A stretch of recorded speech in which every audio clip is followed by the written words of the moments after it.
Hi, my name is Ritesh Bawri. I'm an entrepreneur and also the father of two wonderful children.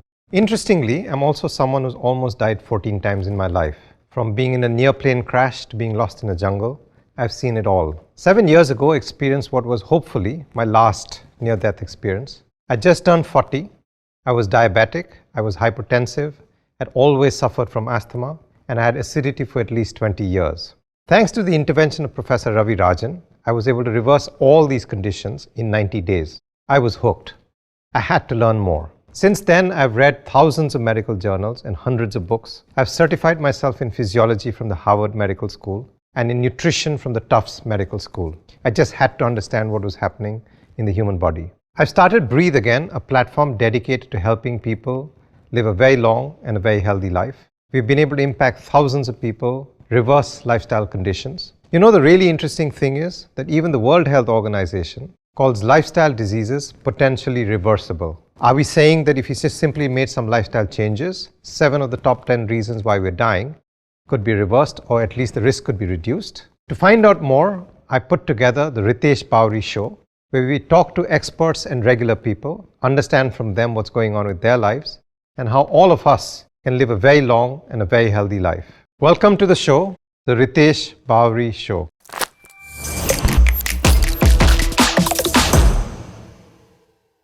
I am exceptionally pleased to welcome my friend Kushagra Kanoi. Kushagra is actually a student at the Calcutta International School.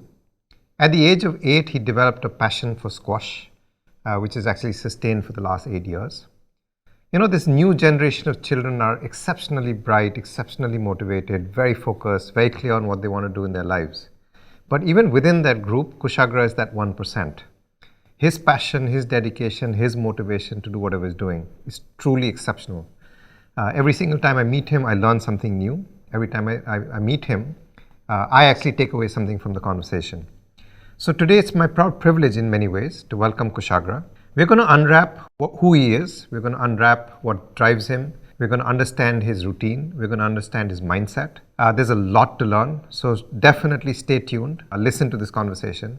I promise you'll take a lot away. So hi Kushagra, welcome to the show. As you know, I'm a huge fan. I've always been a fan of you ever since I've got to know you. But you know, today you're someone who's very dedicated, who's very hardworking. It was not always like this. Yeah. So where did all of this really start? Where did this attitude actually come from? Okay. Thank you so much for having me on this show. Of course. So I'll quote a few instances, and because I've had multiple moments of realization in my life. So it started some time back. I was playing squash for some time, and I had gone to the club. It was just a normal day. I had gone to the club in the evening with my dad, and he was watching my game. And I played a game, and I played terrible. Like, it was pathetic. And then he got really angry, and then upset. Yeah, while Sure. On way back home, he really gave it off to me. He said, "You can't be playing like this. I mean, you've been playing for some time and still."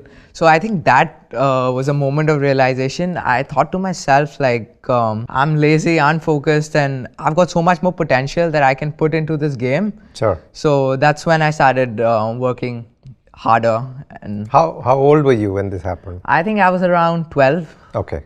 I'd always been a swimmer and just an active kid, because I would always go to the club with my parents to play some kind of sport. But then I was lazy and just didn't want to work hard, didn't want to push myself. So is this something that comes from the family? Like, are there other members in your family who are also very active or sports Yeah, my people? dad was actually a squash player. So, I see, okay. So I just looked at him, and then in Calcutta, a lot of the top players of the country come and play. So just looking at them growing up, so I thought, wow, I can really play well. Do more. In Yeah, some I can sense. do more. Yeah. Sure. That's fascinating, you know, because at the age of 12, most of us are lost. Like, if you think of any ordinary kid. Yeah. I mean, if my dad yelled at me when I was 12, I'd probably just, you know, get irritated or annoyed. I doubt very much I'd get motivated because, you know, and I think if you look at the world, politically where we're moving is to be very soft and be very gentle and, you know, be politically correct and don't say anything negative to the child, because who knows what might happen, and trauma and all kinds of things. But here's a fantastic case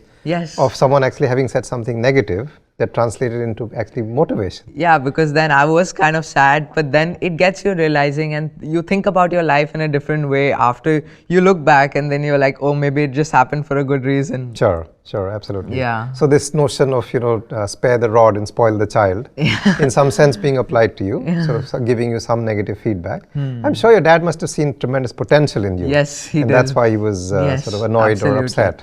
Yes. That you're not doing much more with your potential. Very proud. Yeah, sure. So that's where it really started. But you were talking about a couple of other moments as well. So that was one. What were the other? Yeah, and then I read a lot. So then I had come across a book. It was called Can't Hurt Me by David Goggins. Yeah, of course. Yeah, so I think that book really changed my life. Sure. Because I realized that what the human body and mind is truly capable of. Sure. Yeah. So I'll tell you a personal story about David Goggins as well. This must have been 7 or 8 years ago. Okay. I was going through a particular difficult point in my life. Okay. And my sister actually recommended I read this book. The book at that time was called Living with the Seal. Living with the Seal. Yeah, so that's the book I read. Yeah. He talks about doing, 1,000 squats or 100 push-ups or just keep on sort of running till you You'll can't be like, run. that guy's crazy. Literally, I was like, what's this guy talking about? And back then at that point in time in my life, I had just literally started my journey of fitness. Okay. I'd never done squats, I'd never done push-ups. So for me to even consider doing 10 was too much. And there was this guy coming and saying you could do 1,000. Yeah. But you're so right. That's literally what flipped in some sense. Yeah. This poor me sort of attitude. Yeah. Like as in you have to be tough to accomplish your goals. anything you want in life. Anything exactly. you want in life. I totally agree. Basically. I totally agree. No, he's very inspirational. Yes. There are people who love him, there are people who hate him. Yeah. But at least as far as I'm concerned, it's really helped me. Was there anything else or that was pretty much it? Yeah, that was pretty much it. Fantastic. And that led you to this entire trajectory. Yes, that was. Fantastic. Let's switch a little bit. People talk about having a great morning routine. Yeah. Or having a routine in some sense. Yeah. Do you have a great morning routine? Do you have a great routine through the day? What does your day look like? Most of my days typically start at 5 a.m. Okay. So I'll get up, I'll just hydrate myself quickly. I'll do a yoga stretch session. After that, I'll do either a fitness session or a squash training session in the morning. Okay. Then it's school as usual. Sure. Studies, I think that's through the day. And then after a full day of work, it is a little difficult, but then I push myself and do a second session based on what I did in the morning. So if I did a squash session in the morning, I do a fitness session in the evening. But also I would like to add that people think a morning routine is important, but a night routine is just as important because it just helps you to end your day smoothly. So could you help me understand what is it that you do in the evening, night? What is your night so look in the like? morning, I'll typically do things like meditation. Sure. And I do ice baths, journaling practice. Okay. And then in the evening, breathing, and then I'll take a hot shower because it helps me relax after the long day. Yeah. So, this is literally sounding like 16 hours of your life pretty much being packed. But you think about it another way. You're only 16, and I did want to point that out. Yeah. When you say you go to school, you are in the 10th standard, is that correct? I am. At CIS? Yes, Calcutta absolutely. International School. Yes, sure. My son goes there. Okay. But for someone who's in the 10th standard, living with the pressures of, let's say, an exam. Yeah. I remember when I was doing my 10th, I basically could not do anything else. Yeah. And here's this guy who wakes up at 5 in the morning, journals, meditates, takes ice baths, etc., etc. What's going on? Why are you doing all of this? What's the motivation? So I got a simple theory. It's basically, I just want to be the best at whatever I do, be it studies, be it squash, be it any small thing in life. I just want to give my 100% of it. Sure. I hate settling for less than my 100% or just settling for something average. Sure. Because that's not really in me to just not give my best. Sure. So in whatever I do, I'll give my best. So that tends to push me to excel. Yeah. Sure. No, that's fascinating because it's a mindset. Yes. Right? It's an attitude. But I think for the millions of people who might actually listen to this eventually, I think the question really is how do you develop such a mindset? It's easy to say I have this mindset, but let's say I was 15 or 16, I didn't have the same mindset as you. Is it possible to develop this? Is this something someone can acquire? Yes. Or is it something that absolutely, just, absolutely. As in, it's not about the talent or how much you can just push yourself. it's all about the work you put in and the long hours that go behind it. But if you think about it, I think the question that I'm still struggling with is like, why? I'm only 16. But why wouldn't you put in your best? Like age, you can start at any age if you're motivated and dedicated enough, right? Sure. And life is just all about the and. Like people say, oh, I'm a doctor. Oh, okay. And what else are you? Like you can always achieve more in your life. Sure. Yeah. Such a great attitude to have. I wish I had the attitude when I was 16. I'm sure my career would have looked very different. But I'm always inspired every single time I speak with you. There's so much to learn. There's so much to sort of resonate with in many ways. But so you're very motivated, and you're telling me that pretty much any child, it doesn't matter what age. Anyone, no matter what age, you may be 70, you may be 10 years old. Sure. There's an attitude you can acquire. Yes, and soon it becomes part of your lifestyle. DNA, It becomes a habit. Like you keep doing it every day. Sure. And then it just comes naturally to you. I mean, I'm sure it's going to be inspirational to lots of people that hopefully, like you're not sort of preordained. No. Every single person who does something in their life, it's not naturally or necessarily come from like genes or parents or whatever. Nothing. This is something you can actually acquire.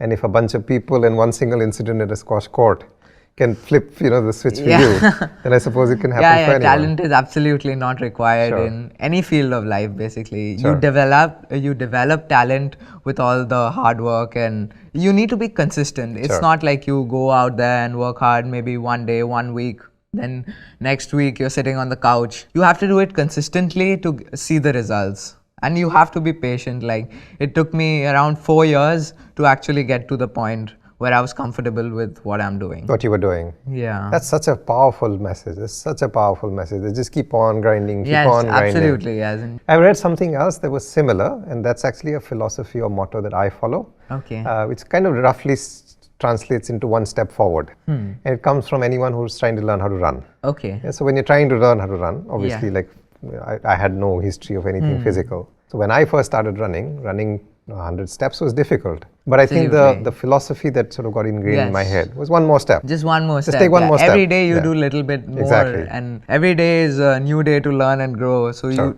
and I always ask myself the question every morning that can I be better than I was yesterday? Yeah. And if that answer is yes, then I'll push a little more. 100%. Fascinating. Absolutely fascinating. So, people talk about a great morning routine, but from the little bit I know about you, you actually have a very good routine through the day.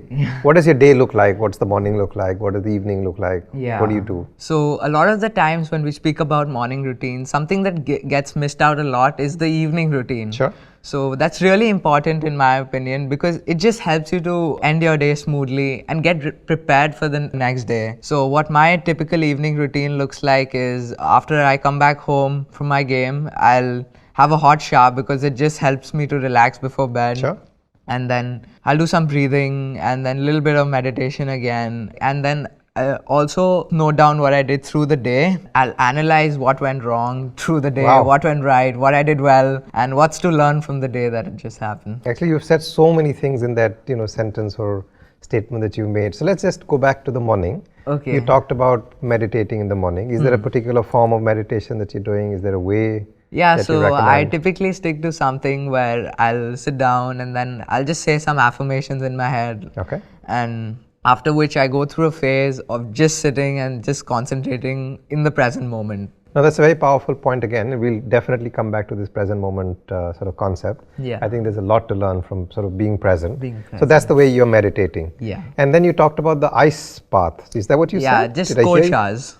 I see, a cold shower. So when you say cold, you mean like really cold? Yeah, really cold. And regardless whether it's cold in Calcutta, you're still doing a cold shower? Yeah, okay. I think it really boosts your recovery and it just gets you pumped for the day ahead and it makes me feel charged after I do it. Actually, there's a very interesting term called hormesis. Okay. Hormesis literally is shocking your body just that little bit. Yeah, just so that your body gets stronger. Yeah, intuitively, I mean, just interestingly, I do the same thing. Okay. So I don't take a cold shower, but I shower and then I also turn it to cold. Okay, yeah. So I can only do 20-30 seconds. I'm not anywhere close to what you're trying to do. Okay, but so I just jump into the... That's amazing. So that's recovery for you. Yeah, that's recovery. Okay.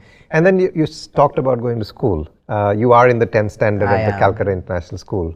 School pressure, isn't you're in the 10th, exams and things like that. Is that not too much stress? Does that not distract from other things, or do other things distract? No, from as school? in like once you've created a solid study schedule and you really stick to it, then it just comes naturally every day. Like you start, you'll get into the flow, and then before you know, it'll be time to get up and again go and play.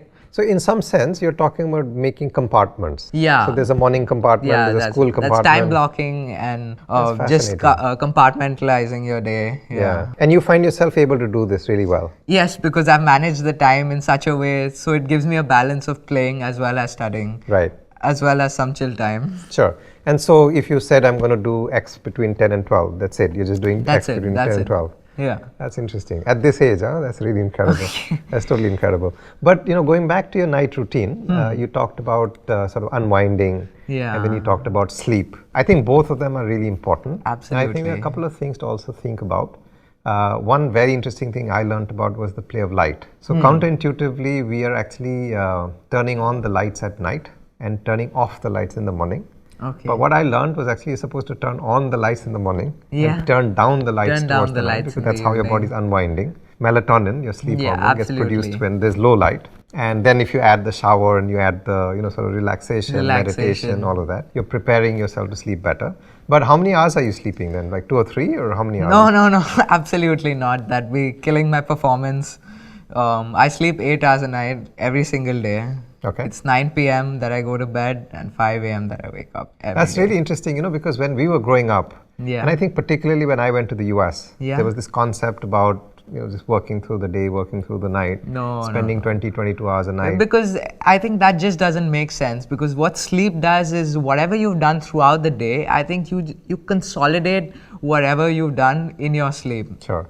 It kind of just helps you reach your peak performance the next day. You won't feel groggy, you're in control of your day, and you're fresh as well, so you can do it again and again and again through the year. Lots of kids your age are like staying up all night studying for exams. That's not something you're doing at all. No, I never pull all-nighters when it comes to studying. Yeah, because that's again such a fascinating lesson for all the children out there who are literally spending the last 7. Yeah, because if you manage your time well enough, then I don't think that is necessary. Sure. So you're just ready up front and you've done your homework and you know exactly what's going on. And so then you're confident and you go and do. Absolutely, Then you're confident about your day, you're confident about yourself and what you've been doing. Sure. So then you have this kind of self-assurance that, okay, this is where I'm going to be. Sure. Well, that's interesting. And even this notion that you talked about, sort of consolidating what you learned through the day in your sleep. Science actually stacks up, the facts actually stack up. Memories actually form when you're sleeping. Repair of the body takes place when you're sleeping. Repair of the body, absolutely. And again,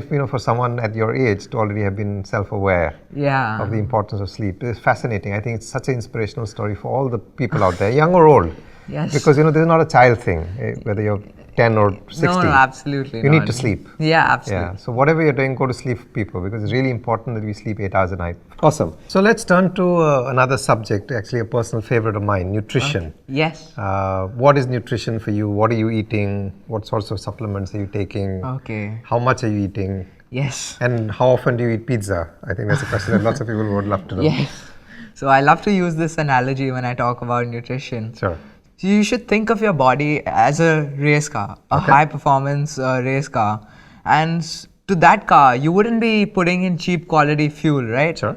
So you want the top and the best of nutrition that you are putting into your body to function optimally. Sure. So that's how you're thinking about nutrition, which is literally in some sense putting in the best. Putting in the best. But the minute you start... Quality. Yeah, sure, of course, absolutely. I think the really interesting thing about nutrition is the minute you start talking about best quality or, high performance and things like that, we get tribal. Like we literally start getting tribal. So, people say that Christianity is my religion or Buddhism is my religion, but actually the way you eat your food is far more important to most people. Absolutely, yeah. So, where do you stand? Like, are you vegan? Are you non-vegetarian? Where do you stand? Why? Okay. Why are you making I'm primarily vegetarian, but I do incorporate non-veg at least 2 to 3 times a week. Okay. And what's the thinking behind it? So just to make sure I'm getting the protein in and some of the essential vitamins and minerals that are there in non-vegetarian food as opposed to vegan food. And when you say non-vegetarian, like what are you specifically talking Basically about? chicken, fish, prawns at times. Okay. Yeah, Okay. that's it. And the reason you're doing that is because you believe it gives you protein. It gives me protein, yes. Sure. And it's also something about personal preference, right? I've always had non-veg throughout my life. Okay. And I think it really suits me, because if you follow a diet that you don't like, as in you're never going to stick to it, right, in Sure. the long term. So it's better to be consistent with what you eat and eat things that you enjoy. Sure. So you make better progress and you're happy about what you're doing in that way. In fact, I frankly even hate the term diet. Yeah. Because the minute you say diet, it becomes... It's like you're starving yourself. Exactly. But you're not. You can't actually. You can't survive that way. Yes. No, sure, absolutely. I think your point's well taken. Then what of all those people who are turning vegan? There's Rich Roll, famous athlete. Virat Kohli in India, who's done really well having turned vegan. What do you say to them, or what are your thoughts about what the choices they're making? Okay, so I don't think there's any right and wrong answer in this. As I told you, it does depend on personal preference and what you are following. So everybody has their own different theories. And if something's working for you, then just stick to it, Sure. But how would you know? Like, what's your measure? What's your indication that what you're doing is right, or should you change it? Should you tweak it? As I told you, I analyze my game every night after I'm back, and what I did well and how did I play. Sure. Was to learn, and then I look back after some time and I check with myself that, okay, is it improving? How do I look physically? Is it improving? And how do I feel mentally? Sure. Do I feel comfortable with what I'm eating? Do I enjoy it? And if that's okay, yes. You're at the right track. But again, you make such fascinating points. We talked about nutrition, but then you somehow linked it to physical performance, but you also linked it to mental performance. Yes. And so are you making the argument that what you're eating actually affects the way you're thinking? Is that what you're saying? Yeah, I'd say what you eat does affect you in a lot of ways, and it does affect your mental performance as well. Sure. Certain foods are known to have brain boosting performance, as you call them. Sure. And just food makes you happy, right? Exactly. Because I meet people all the time in the context of nutrition. I think the thought that is crossing everyone's mind, which sort of principle or diet am I actually following? Yeah.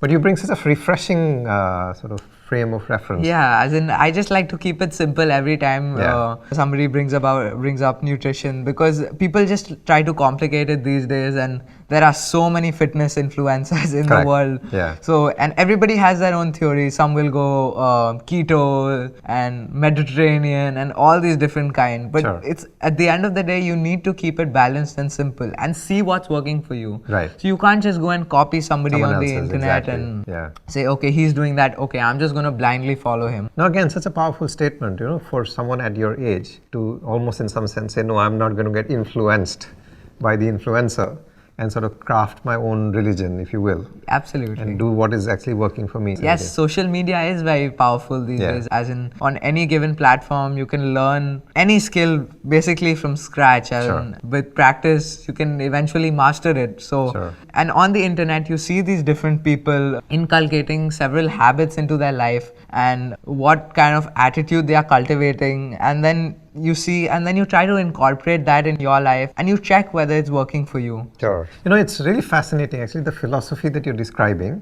in some sense, is something that Bruce Lee used to talk about, which is, be fluid. Yeah. Sort of constantly be fluid, constantly be learning and adapting and changing. There is no one sort of path. And that's kind of in some sense what you're describing. Yes. But I think you're also very intelligently putting in a check and balance, which is that you're not just open fluid. You're fluid, but you at the same time have checks and balance. Yes. You're stepping in every evening and saying, listen, what did I do? What happened? Did I do? Exactly. Yeah. And you check your progress every once in a while. But what do you eat then? Like, so I think we did the debate between vegetarian and non-vegetarian. I am eating a lot of carbs. Since I'm playing through the day and studying, they do require a lot of energy. Sure. So carbs really help me fuel. And then even because I'm working out, muscle constantly break down. Sure. So a lot of protein. I do take supplements as well. I take whey protein and some vitamins. Fruits, vegetables, all that. Yeah, and people always think fat is the enemy, but actually it's not, as in it's super important when it comes to eating healthy and keeping a balance. So fruits, vegetables, I know every mother's problem is that child doesn't eat fruits, vegetables, greens. Is that something you're eating all the time? Absolutely, yeah. So if veggies it is. If there were a child out there, let's say a 10, 12, 14-year-old child, how would you inspire them to actually eat their greens? Like, what would you tell them? Like, I know most mothers struggle with this. If you look at your plate of food and then you think that, is that plate of food going to help me be a better person of who I am and be a better version of myself? Sure. then you just eat it. As in, these days it doesn't even affect me if somebody's eating a pizza right next to me. In front of you. Yeah, because then it soon becomes a habit of yours, and it comes into your natural lifestyle. Like, sure. It's just easy, like, after a point of time. And I hope all the children out there pick up from what you're saying, because it's literally, there's a direct connection between what you're eating and, your ability to do more with your life. More. But, I did want to just touch on that pizza topic as well. It's been many years since you've eaten pizza, is that correct? No, I do have a kind of, they call it the cheat meal. I don't like calling it a cheat meal because you're not cheating anybody. It's like you're basically rewarding yourself for all that hard work you've put in. Sure. For the month. So I usually have once a month, basically anything I want. It Whatever can be as simple as something nice cooked at home. Yeah, but you're rewarding yourself in some sense. But I'm rewarding myself. So let's go back to sleep. I was someone who could always sleep. I was someone who could sleep in even 40 degrees. It didn't matter to me. I could sleep 10, 12 hours a night. But somewhere when I went to the US, for whatever reason, I acquired this habit of sleeping 2-3 hours.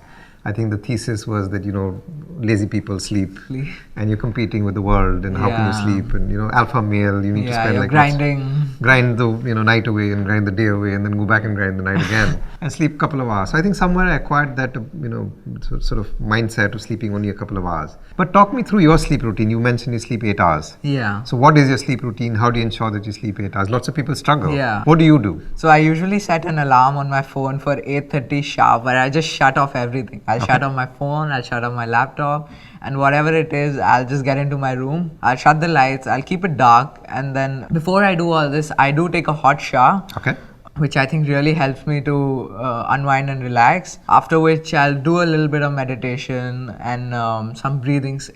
Just slow breathing, as in nothing too deep and heavy, just slow and controlled breathing. That's really interesting. So you're saying you put on an alarm to go to sleep? Yeah, basically. The entire world puts on an alarm to wake up. I do also put an alarm That's to go to fascinating. sleep. Really interesting. Okay, that's a concept I think I might want to adopt. So I have a certain sleep schedule now. Yeah, so I think that's really just makes set a you cutoff. strict. Yeah, that's it. That's it for the day. I'll turn to another topic.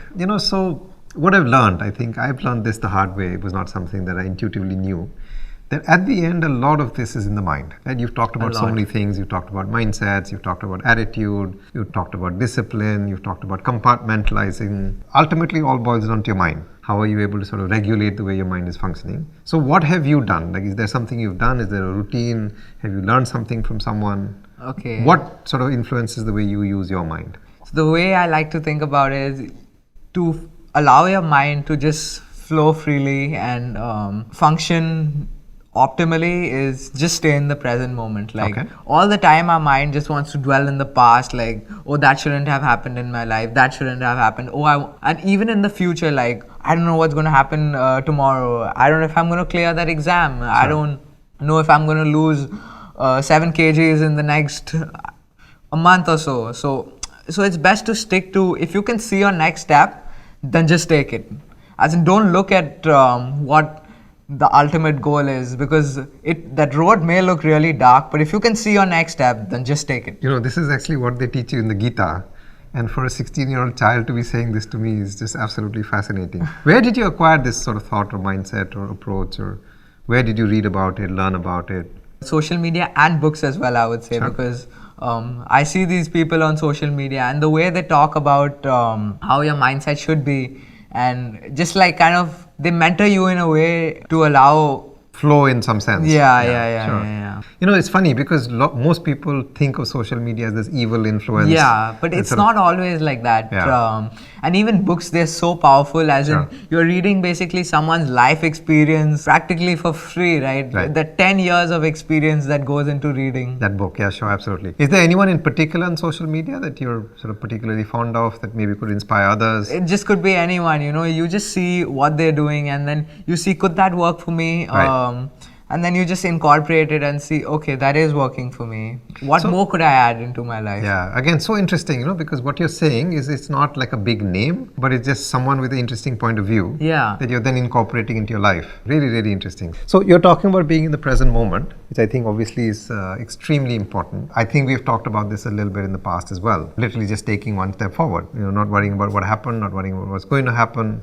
was literally just taking in one that step moment. forward. Wonderful. So that's how you sort of approach Yes. your mind. Okay. Let's switch again a little bit. I'd love to talk about mentors, the role of mentors. You talked a little bit about social media, books. But are there other people? Are there other role models? Yes, absolutely. Who you're looking up to? Yes. How's that working for you? I do look up to my parents a lot, as in they've always been guiding me through, and they're behind the scenes. It's like preparing you to face the world. Sure. And I do look up to a lot of people, the top players, people, the really successful people, because there's a lot to learn from them. Sure. And how they've achieved what they have. Right. I'd just like to name a few. Sure. One would be David Goggins, Sure. as you said. A couple of players in my country and in the city who I just keep meeting them, and whatever problems I have, or if I'm doubtful about something, I can just freely ask them. So you're not feeling like they're competing with you or they're not willing to help. Absolutely On the contrary, you're not, saying as they're in actually willing to more help. than you. willing to. That's really interesting. They're all seniors, so they'll just help you. They're like big brothers, right? Right. That's fascinating. No, that's so wonderful, because that's how I think the sports culture, in some sense, in our country is going to evolve. Fascinating. Okay. So we talked about role models a little bit. I know for sure that your mom wakes up with you every morning. Yeah. She's up at 5 every morning doing whatever she needs to do. Does she also take you to your classes, no. or you go on your own? I think you're old enough now to. Yeah. But Yeah. like, what's motivating your mom then to do this? Like, why would she wake up? All right, you're doing something. She could easily say, just go out and do Yeah, whatever she you're doing. could You're 16 easily years old. say. She always What's the thinking, or what's the thought behind what your mom's doing? It's like you prepare somebody to face the world every day. I think she could easily say that you just go. You're 16 years old. Yeah, like, then you're 16 years old, just Of get course. up. But she just enjoys it, like after a point. Sure. She enjoys putting that work in, and I think it's in a family, if one person is doing it, others will constantly get motivated to do the same thing. Sure. Like me and my dad keep motivating each other to work out, and now even my sister looks at me and then she'll say, oh, even I want to work out. So it's just kind of building healthy habits day by day. Within the house. Again, such a fascinating point you make, that how even if one person in the family can sort of adopt the right lifestyle. I don't want to take a position on what is that right lifestyle, but if you have a healthy lifestyle, actually it very quickly sort of infects everyone else. Spreads to people around. Fascinating. Again, I'll tell you a personal story. We used to work out in a gym, and thanks to the lockdown, we brought the gym home in some sense. Yeah. So we started working out in the afternoons, where a trainer comes. He's just absolutely wonderful, a guy called Prasanjit. Absolutely fantastic guy. He taught me 2-3 very, very interesting things. So, when I first started working out, one of the things I learned was 10 reps and 3 sets. And there was this sort of mindset that was taught to me, that you do 10 reps and you do 3 sets. 3 sets. And here's this guy who comes and says, no, wait, hold on, you're doing 300. Yeah. I'm like, you're crazy. Like, who does 300, repetitions of anything? 10 is my max, right? He says, no, 300. So very David Goggins style. Yeah. He just said, listen, 300, and I'm not allowing you to stop till you finish 300. And actually, lo and behold, I found I was able to. Yeah, because then why do you limit yourself to just 10 reps when you can do so much more? As in, you're putting a limitation on your mind, and I think that's really detrimental to just anything you do in life. Basically, just never put any limits, because what we think we can do and what we perceive is, I think, just 40% of our David Goggins true talks capability. About this, of course. David Goggins. It's just 40% of our true capability. There's a very interesting science behind this. There's a governor actually in your brain, that's kind of stopping you from pushing through. So the story I wanted to tell was, my 2-year-old daughter now does push-ups. Because she sees mom and she sees dad do push-ups. Yeah. And she's, monkey see, monkey do. So at like 2-year-old, if I can influence her, absolutely, start getting into like a fitness routine. Yeah. That's become DNA almost. Absolutely. Yeah, absolutely. It gets inculcated into your life, and then you continue throughout your life. Correct, exactly. Because you've done that all your muscle through training. Your childhood. Yeah. Muscle training's actually occurred at a very young age, and that memory sort of stays with you. Absolutely. Let's talk a little bit about recovery. We talked about so many things. In some sense, it's almost exhausting to listen to what you do.